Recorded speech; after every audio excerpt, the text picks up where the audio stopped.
हनुमानगढ़ भाजपा ने आज एक पत्रकार वार्ता की। पत्रकार वार्ता में सांसद निहाल चंद, बीजेपी जिला अध्यक्ष बलवीर बिश्नोई, पीलीभंगा विधायक धर्मेंद्र मोची, भाजपा नेता अमित साहू व संगरिया विधायक गुरदीप शाह भी मौजूद रहे और एक सुर में सबने कांग्रेस की सरकार को कोसा और कांग्रेस की सरकार का कुशासन बताया। और उन्होंने कहा कि सरकार किसी भी वादे पर खरी नहीं उतर रही है, चाहे वो किसानों का मामला हो, पानी का मामला हो, चाहे वो बेरोजगारी का मामला हो, चाहे वो पेट्रोल और बिजली का मामला हो। हर मामले में सरकार फ्लॉप साबित हो रही है और इसका खमियाजा सरकार को 2023 के आने वाले विधानसभा चुनाव में भुगतना पड़ेगा। तो वहीं सांसद व भाजपा जिला अध्यक्ष व विधायक धर्मेंद्र मोची ने केंद्र सरकार की योजनाओं को विस्तार से बताया और साथ ही उन्होंने आने वाली योजनाओं के बारे में भी बताया, जिसमें हनुमानगढ़ में भी काफ़ी बड़े प्रोजेक्ट हैं। साथ ही हनुमानगढ़ में जो अंडर ब्रिज बना था उसमें भी भ्रष्टाचार के आरोप लगाए हैं। बीबीएमबी की बैठक थी। हम लोग 4 दिन तक बीबीएमबी का पूरी नहरों को हमने देखा है, राजस्थान का, पंजाब का, हरियाणा का, जम्मू कश्मीर का और दिल्ली का। इनको जिस हिसाब से इनका शेयर आवंटित हुआ था उस शेयर के हिसाब से इनको पानी नहीं मिल रहा, लेकिन राजस्थान को बिल्कुल भी पानी नहीं मिल रहा। इसलिए हमने ये बैठक बुलाई थी। इस बैठक में सीडब्ल्यूसी के चेयरमैन, बीबीएमबी के चेयरमैन, वाटर रिसोर्स के चेयरमैन और पार्लियामेंट की एक कमेटी जो वाटर रिसोर्स स्टैंडिंग कमेटी है, वो पार्लियामेंट की कमेटी है, उसके चेयरमैन और सभी सांसद, यानी उसमें 11 सांसद है और मैं खुद उसमें गया था। हमने जो केंद्र सरकार को प्रपोजल भेजा है कि राजस्थान को पूरा पानी नहीं मिल रहा, राजस्थान को पूरा पानी मिलना चाहिए। जो राजस्थान कैनाल है वो राजस्थान पंजाब के जल समझौते के अनुसार हमको 8.6 मिलियन एकड़ फीट पानी मिलना तय हुआ था, लेकिन राजस्थान को आज भी पंजाब सरकार सिर्फ 8 MF पानी दे रही है, वो भी पूरा नहीं दे रही है। 6 MF पानी है, वो हमको राजस्थान के हिस्से का पानी राजस्थान को मिल नहीं रहा है। ये हमने प्रपोजल केंद्र सरकार को भेजा है उस कमेटी के माध्यम से। हमने दूसरा प्रपोजल भेजा है, पोंग बांध में जो 425 फीट पानी भरा जाता था, 1425 फीट पानी भरा जाता था, उसे अब घटा के 1380 फीट कर दिया गया है। उसमें कम से कम 1400 फीट पानी उसमें रखना चाहिए। हमने दूसरा प्रस्ताव ये भेजा था। हमने तीसरा प्रस्ताव ये भेजा है केंद्र सरकार को कि गन कैनाल का जो फ्लो मीटर है वो बालेवाला हेड से लेके 45 RD पे, खखा हेड 45 RD पे है, जो 150 किलोमीटर जो पंजाब में वो नहर चलती है, खखा के हेड पे आके उसका फ्लो मीटर लगना चाहिए और जिसका हिसाब किताब राजस्थान अपने फ्लो मीटर से उसको देख सके, ऐसा केंद्र सरकार को प्रपोजल भेजा है, जिसमें सेंट्रल वाटर कमीशन की टीम वहाँ पे आई हुई है और मैं भी वहाँ पे, अभी मुझे भी वहाँ पे जाना है। तो राजस्थान के अधिकारी, पंजाब के अधिकारी, हम सब लोग एक फ्लो मीटर को उसको देखने के लिए हम लोग जा रहे हैं। हमने चौथा प्रपोजल ये भेजा था कि पंजाब, राजस्थान और हरियाणा का तीनों का पानी के बंटवारे का नियंत्रण है वो बीबीएमबी कर रही है, क्योंकि जो भी मेंबर बनता है वो पंजाब हरियाणा का बनता है, तो राजस्थान को राजस्थान के हिस्से का पानी नहीं मिलता। इसलिए इसका नियंत्रण केंद्र सरकार, जल शक्ति मंत्रालय अपने हाथ में ले। राजस्थान को, पंजाब को, हरियाणा का उनका हिस्से का पानी का बंटवारा किस तरीके से करना है, इसके लिए हमने रिकमेंडेशन किया है। हमने सरिंद टेल का गेट, भाखड़ा 0 हेड, गंग कैनाल का सीपुर हेड और लोहेगढ़ का 496 RD का हेड, जिसका नियंत्रण राजस्थान प्रदेश को दिया जाए। वो अभी राजस्थान के प्रदेश के हाथ में नहीं है। उनकी सही ढंग से मरम्मत करके हम लोग राजस्थान को पूरा पानी देने में हम लोग सक्षम रहेंगे। हमने छठा पॉइंट ये लिखा था कि हरी के बैराज से लेके फिरोजपुर फीडर का 0 से 10 RD तक का बीकानेर कैनाल जो कच्ची है उसको लाइनिंग को पक्का किया जाए, ताकि इसमें भी हम लोग पानी छोड़ सकें, यानी राजस्थान को इसमें भी पूरा पानी आ सके। हमारा 7वां पॉइंट ये था कि भाखड़ा व्यास मैनेजमेंट बोर्ड यानी बीबीएमबी का राजस्थान प्रदेश का आज तक कोई प्रतिनिधि नहीं है और केंद्र सरकार ने अभी हरियाणा और पंजाब की कंडीशन को हटा के तय किया है किसी भी स्टेट का प्रतिनिधित्व उसमें हो सकता है, तो राजस्थान का प्रतिनिधित्व बीबीएमबी में हो, ऐसा हमने केंद्र सरकार को प्रपोजल उस कमेटी के माध्यम से भेजा है। हमने इंदिरा गांधी नहर परियोजना की जो गुर्जी संख्या 496 है, जो हमारे इस क्षेत्र को लिंक नहर का निर्माण पंजाब सरकार द्वारा कराया जाता है। हेड का निर्माण होने के पश्चात हमें सिर्फ आवंटित पानी जो 1200 क्यूसेक हरीके बैराज से मिलता है, और उसका जो 496 पर जो हमारा हेड बना है वो 15 फीट यानी 15.5 फीट पर बना है। उसमें क्रॉस लेवल है वो 7 फीट ऊपर है। जो किसान के साथ में बिल्कुल अन्याय कर रहा है उसको 7 फीट हटा के उसको शून्य पे किया जाए, यानी 7 फीट अगर हम क्रॉस लेवल उसका हटाएंगे तब जाके हमारी इस नहरों में पूरा पानी आएगा। ये भी पॉइंट उसमें हमने दिया था। हमने जो पंजाब में जो हमारी ज़मीन है, जितनी भी हमारी सरकारी कॉलोनी बनी हुई थी राजस्थान की, पंजाब ने उसमें कब्जा कर रखा है, उसको छुड़ा के यानी राजस्थान के सुपुर्द किया जाए, ये भी उसमें हमने पॉइंट रखा था। एक जो महत्वपूर्ण पॉइंट था वो शत्रुघ्न नदी के किनारे जो 93 औद्योगिक इकाई है उसमें 1390 MLD क्षमता वाला जो STP प्लांट, जिसके लिए केंद्र सरकार ने 774 करोड़ रुपए जारी किए थे, लेकिन अभी तक किसी भी प्लांट पे STP नहीं लगी है। वहाँ का बूढ़ा नाला, वहाँ का काला संधिया नाला पर भी अभी तक जो वहाँ से 400 क्यूसेक गंदा पानी निकलता है उस पर STP प्लांट नहीं लगी है। उस पर STP प्लांट लगाने के लिए केंद्र सरकार ने पैसे जारी किए, तो पंजाब सरकार उसके लिए तुरंत STP लगाने के लिए उस पर काम करे। ये NGT का फैसला था।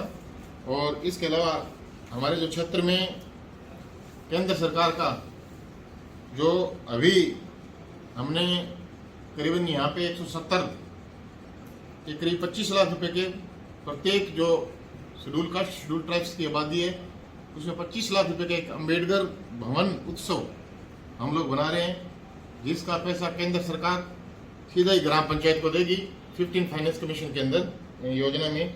ये सबसे बड़ा हमारे जिले का यानी दोनों जिलों का काम होगा। अभी हनुमानगढ़ जिले के लिए हम लोग रेलवे में भी सबसे आगे निकले हैं। हमने यहाँ पे 32.5 करोड़ रुपए के करीब वॉशिंग लाइन बनाने के लिए यहाँ पे पैसे स्वीकृत हुए हैं। जो वॉशिंग लाइन का काम चालू हुआ है पीलीबंगा में करीब 5.5 करोड़ रुपए और 2.5 करोड़ रुपए के करीब संगरिया के अंदर जो रेलवे स्टेशन नया बनेगा उसके लिए भी केंद्र सरकार ने पैसे दिए हैं। बाकी सारी बातें हम लोग आपको समय समय पे बताते हैं। केंद्र सरकार की योजनाओं का लाभ गांव पे, गरीब पे और गांव के अंतिम छोर पे कैसे पहुंचे, इसके लिए हम लोग प्रयास करते हैं। भारतीय जनता पार्टी का एक कार्यकर्ता प्रधानमंत्री जी की सारी योजनाएं वो धरती पे किस तरीके से उतरे उसके लिए काम कर रही है। हमारे सारे विधायक उसमें लगे हुए हैं।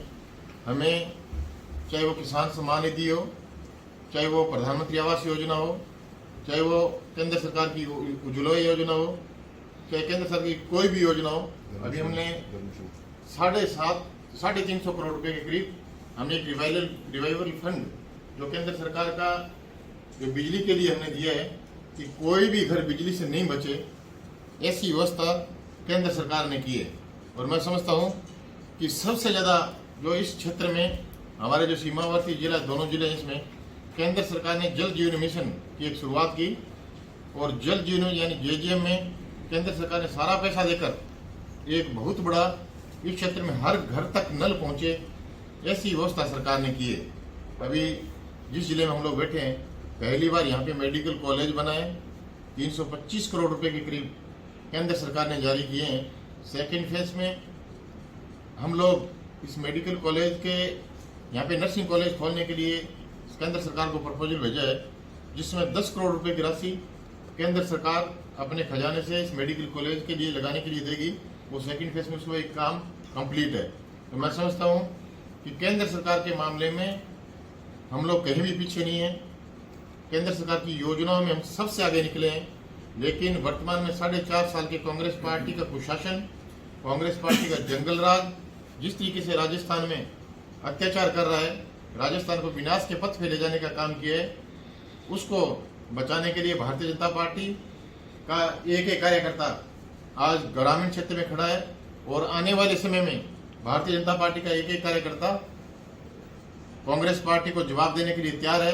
2023 के अंदर राजस्थान प्रदेश में भारतीय जनता पार्टी का राज बने, ऐसी व्यवस्था एक एक भारतीय जनता पार्टी का कार्यकर्ता कर रहा है। बहुत बहुत धन्यवाद। सर, बीजेपी के डॉक्टर राम प्रताप का एक सपना है, दोबारा फिर याद करा रहा हूँ आपने। ये घोषणा हुई थी कि हम लोग हनुमानगढ़ से पल्लू होते हुए रावसर और पल्लू होते हुए सरदार तक नई रेल का उसका हमने हर साल सर्वे करवा रहे हैं उसका, और हर साल सर्वे उसका जब हो जाता है तो सर्वे में उसकी रेलवे की फिजिबिलिटी है वो कंप्लीट नहीं हो पा रही है, और मैं समझता हूँ कि उसको हम लोग जल्दी पूरा करेंगे। और जो देश के प्रधानमंत्री जी ने घोषणा की है उसको तो सरकार को पूरा करना उनका प्रथम उद्देश्य रहता है, इसको भी हम लोग पूरा करेंगे। सर, दूसरा इशू है कि आप पानी सुधार के लिए जो पाकिस्तान को पत्रकार बंधुओं की जो इस प्रदेश सरकार ने जिन्होंने 2018 चुनाव में वादा किया था, जनता से वादा किया था कि बिजली की दरें नहीं बढ़ाएंगे, लेकिन आज इन्होंने जो 2018 में प्रति यूनिट 18 पैसे सरचार्ज को आज 2023 में 60 पैसे प्रति यूनिट सरचार्ज है। वादा था कि हम बिजली की दरें नहीं बढ़ाएंगे, लेकिन फ्यूल चार्ज सरचार्ज के नाम पर आज 4 गुना कर दिए। इस सरकार के खिलाफ 19 तारीख को जिले के प्रत्येक उपखंड पर हम धरना देंगे, प्रदर्शन करेंगे और बिल की प्रतियां जलाएंगे। सरकार वादा करती है कि सबसे महंगी बिजली राजस्थान में, सबसे महंगा डीजल और अगर पेट्रोल कहीं पे है तो राजस्थान में, और राजस्थान में भी हनुमानगढ़ और गंगानगर जिले में। महंगाई राहत कैंप की बात करते हैं क्योंकि ये जनता को हमेशा ठगने का काम करते हैं। 2018 के चुनाव में किसान को ठगने का काम किया कि आपका संपूर्ण कर्जा माफ करेंगे। बेरोजगार युवकों को ठगने का काम किया कि आपको रोजगार देंगे। अब इन्हें मालूम पड़ा कि ये 2 वर्ग अपने झांसे में नहीं आने वाले, तो इसलिए इन्होंने महंगाई राहत कैंप का एक नया ड्रामा शुरू किया। अगर इन 2 वर्ग की बात करें जो पिछले चुनाव में इन्होंने वादा किया था, आज सरसों दोनों हमारे जिले और हमारी मुख्य फसल जो समर्थन मूल्य से 1000 रुपए प्रति क्विंटल नीचे भी खरीद, और उसमें भी खरीद का आधार 2018-17 में जब भी खरीद हुई सरकारी सरसों की, तो हमारी सरकार ने 40 क्विंटल किसान से खरीदी। किसान का मतलब जिसके गिरदावरी सरसों की थी उसे 40 क्विंटल सरसों खरीदी। आज स्थिति क्या है? और इनसे आपके माध्यम से पूछता हूं कि जन आधार में सरसों उगती है या किसान के खेत में सरसों उगती है? जन आधार में महिला, उसके घर की महिला उसमें प्रमुख है और उसके नाम से ही एक बार रजिस्ट्रेशन होता है ऑनलाइन। अगर महिला के नाम जमीन है और उसमें भी सरसों है और उस घर में उसके बेटे के नाम भी जमीन है और उसमें सरसों है, तो 25 क्विंटल भी नहीं खरीद रहे। अगर 3 उसमें उस जन आधार में 3 सदस्य, तीनों के नाम जमीन है, तो वो तो 8 क्विंटल यही खरीद खा रहे हैं, किसान के साथ धोखा कर रहे हैं। और इसी में सबसे बड़ा धोखा ये कर रहे हैं कि फसल मार्च में कट जाती है। आप सभी जानते हो कि मार्च से अंत तक फसल सरसों की कटाई होकर फसल निकल जाती है किसान। 15 दिन इनका ऑनलाइन का पोर्टल बंद रहा। 20 तारीख के करीब इन्होंने शुरू की। 20 तारीख की सरसों किसान ने जिसने बेची उसका 20 दिन बाद पेमेंट आया, यानी 10 मई से इन्होंने पेमेंट देनी शुरू की। तो किसान अगली फसल की बुआई कैसे करे? किसान की बड़ी हमदर्दी की बात करते हैं। और केंद्र सरकार ने इनको कहा है कि आप 40 क्विंटल सरसों खरीदिए, तो इन्होंने वो संख्या, रजिस्ट्रेशन की संख्या बढ़ा रहे हैं, न कि किसान की जो क्वांटिटी की संख्या है वो बढ़ा रहे। तो इस प्रकार की ये झूठ की जो सरकार, बिजली की दर बढ़ाने वाली सरकार, दलित पर अत्याचार में 1 नंबर सरकार, युवाओं पर कुठाराघात करने वाली 1 नंबर सरकार, और अगर महिला उत्पीड़न की बात करें तो इस देश में प्रथम नंबर पर राजस्थान। तो किस तरह लोगों को ये सिर्फ महंगाई राहत कैंप, जबकि आपने 50 यूनिट फ्री बिजली दी, तो लोगों को धूप में क्यों जला रहे हैं? वो डेटा आपके पास उपलब्ध है। आज केंद्र सरकार की जितनी योजनाओं का पैसा मिलता है, कोई कैंप नहीं लगाया गया।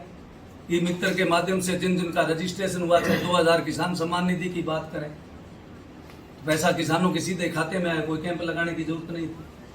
लेकिन और केवल ये सरकार नाटक कर रही है। भ्रष्टाचार की बात करें तो गांव के ग्वार्ड से लेकर शासन सचिवालय तक 50% कमीशन के बिना इस सरकार में कोई काम नहीं है। और इसका एक उदाहरण आपके सामने ये है, जो अंडर ब्रिज बना है, गंगा बनना था, हमारी सरकार का प्रपोजल था कि इसको ओवर ब्रिज बनाएंगे। ओवर ब्रिज तो ये नहीं बना पाए, अंडर ब्रिज बनाया, और अंडर ब्रिज में भी इन्होंने घोटाला किया कि आज उसकी स्थिति गिरने जैसी, शुरू करने से पहले उद्घाटन कर लेते आज से पहले, लेकिन उसकी स्थिति ये है कि वो पुल गिरने को तैयार है, उसके पिलर सारे खराब हो गए, सारी स्थिति उसकी खराब है, इसलिए उद्घाटन नहीं कर पाए। ये भ्रष्टाचार की पोल खोलने वाली ये इनकी स्थिति है। बात की कि भाखड़ा के पानी की, लगातार हमारे विधायक जी बैठे हैं, लगातार प्रयास कर रहे हैं कि किसान को पूरा पानी मिले। सर हिंद फीडर और राजस्थान कैनाल की आदरणीय एमपी साहब ने बताया कि पैसे किस लिए खर्च किए, कि दोनों नहरों की मरम्मत हो जाए अच्छी तरह से, किसान को पूरा पानी मिले। 496 के बाद राजस्थान के किसानों को मिले। सर हिंद के माध्यम से भाखड़ा के किसान को 1250 क्यूसेक पानी मिले। लगातार हम मांग कर रहे हैं कि किसान को बुआई का समय, और एक बार ही किसान ने पानी की मांग की कि नरमे की फसल की बुआई हो जाए।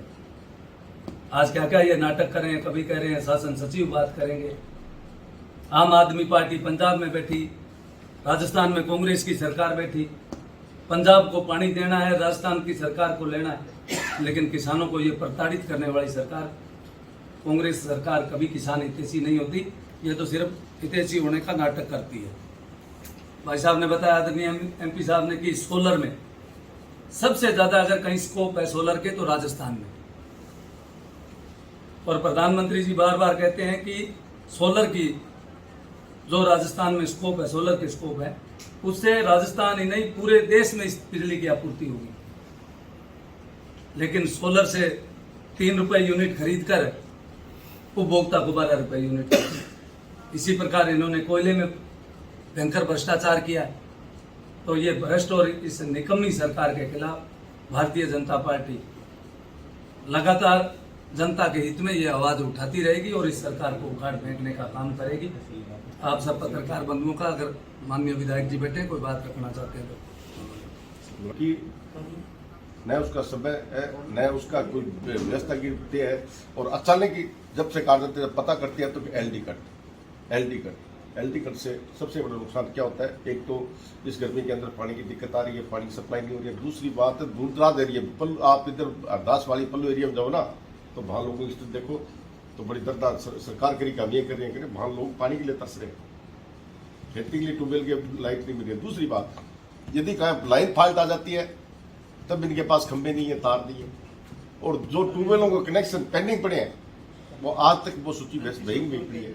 जबकि ढाणियाँ जोड़ने की बात आई, अब भी सामने आई थी, एमपी साहब ने बताई थी, राजस्थान सरकार ने अपना कोई धर्म नहीं निभाया। और गत भारतीय जनता पार्टी सरकार के बाद में इसने ढाणी योजना के अंदर एक भी कनेक्शन नहीं किया। परंतु आज मुझे दुख इस बात का है कि हमें एमएलए कोटे से वो लाइटें देनी पड़ रही है। एमएलए कोटे से एक ढाणी के लिए अब देने के लिए तैयार है, पर सरकार ने उस पर भी राइडर लगा दिया कि कम से 5 और 7 ढाणियों के ज्यादा मतलब नहीं होने के पर आप लाइट नहीं दे। जबकि सिंगल ढाणी वाला आज भी वो बैठा था, उन्होंने सौभाग्य योजना बंद कर दी, और ढाणी योजना के अंदर जो 100 मीटर योजना थी वो भी इन्होंने बंद करके 50 मीटर कर दी। और आज ट्यूबवेल के और घरेलू कनेक्शनों के लिए भी लोगों को चक्कर लगाने पड़ रहे हैं। डिमांड नोटिस उनके जारी हो चुके हैं, पैसे उनके जमा हैं, और ठेकेदार के हवाले ये सारा काम छोड़ दिया है, जिसके कारण से स्पष्ट होता है कि भ्रष्टाचार के कारण ये लोग घर बैठ के ठेकेदार भी काम देना बंद कर दिए, उनको पेमेंट नहीं हो रहा है। उनके कमिश्नर इतना है, जो अध्यक्ष जी ने बताया, जिला जो कमिश्नर है वो सत्य बात है। और आज राजस्थान भ्रष्टाचार के अंदर अव्वल है, चाहे थाने में चल जाओ, तो तहसील में चल जाओ। एक बात और आपके सामने खुलासा करना चाहता हूँ, मैंने पहले भी, आप मेरी रिकॉर्डिंग संभाल लेना, पहले मैंने साहब के भाषण में भी कहा था, और आपके सामने जब पीछे प्रेस का उसमें भी कहा था कि अपराधियों से पुलिस मिली हुई है। यह बात उसमें मैंने कहा था। उस वक्त यह भी कहा था कि एक पुलिस कर्मचारी के साथ जो राउसर में चर्च पकड़ी गई थी, उसकी चेट जो उस व्यक्ति के साथ जो अपराधी साहब पकड़े गए थे, पर उसका नाम भी मैंने उनको बता दिया। पर आज वर्तमान एसपी ने उसी आदमी को सस्पेंड किया, कल उसी आदमी को कल सस्पेंड किया, जो लगातार पूरे जिले के अंदर अपना काम करा था और अच्छा धंधा फैला रखा था, अपराधी से साठगांठ थी, पुलिस के नाक के नीचे कर रहा था, पुलिस सूचना भी उससे द्वारा मिलती थी, परंतु इतनी देर क्यों हुई, किसके कारण से? जो नशे का कारोबार बढ़ा है और बढ़ा है, तो पुलिस की मिलीभगत से बढ़ा है। और मैं तो एसपी साहब को आज भी कह रहा हूं कि पुलिस की अभी मिलीभगत है, उसको पारदर्शी करे, साफ सुथरा करे, ताकि हमारा जिला नशे से बच सके। जय।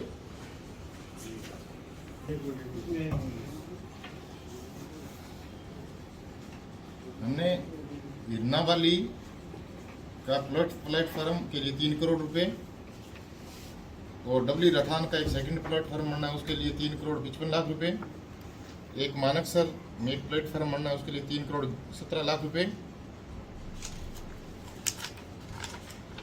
और एक high level platform Pilibanga railway station पर बनना है, उसके लिए 5 करोड़ 70 लाख रुपए। और एक प्लेटफॉर्म नंबर 1 और 2 हनुमानगढ़ टाउन में बनना है, उसके लिए 1 करोड़ 62 लाख रुपए। और एक संग्रिया में जो प्लेटफॉर्म बनना है उसके लिए हमने 5 करोड़ 15 लाख रुपए। और संग्रिया के अंदर हम एक एडिशनल पोस्ट बना रहे हैं, उस स्टेशन बना रहे हैं, उसके लिए 1 करोड़ 54 लाख रुपए केंद्र सरकार ने अभी स्वीकृत किए हैं। इसके अलावा पीलीबंगा के लिए एक फुट ओवर ब्रिज हम लोग नया बना रहे हैं, उसके लिए केंद्र सरकार ने 2 करोड़ 40 लाख रुपए की स्वीकृति जारी की है। नया है। एक सर चंडीगढ़ के लिए ट्रेन जो चल रही थी, हम लोग यहाँ से 5 ट्रेन चालू कर सकेंगे नई, और वाशिंग लाइन है वो 6 महीने में स्वीकृत हो जाएगी। तो 5 नई ट्रेन होगी, तब यहाँ से सब जगह ट्रेनें यहाँ से हम लोग चालू करेंगे। सर कोटा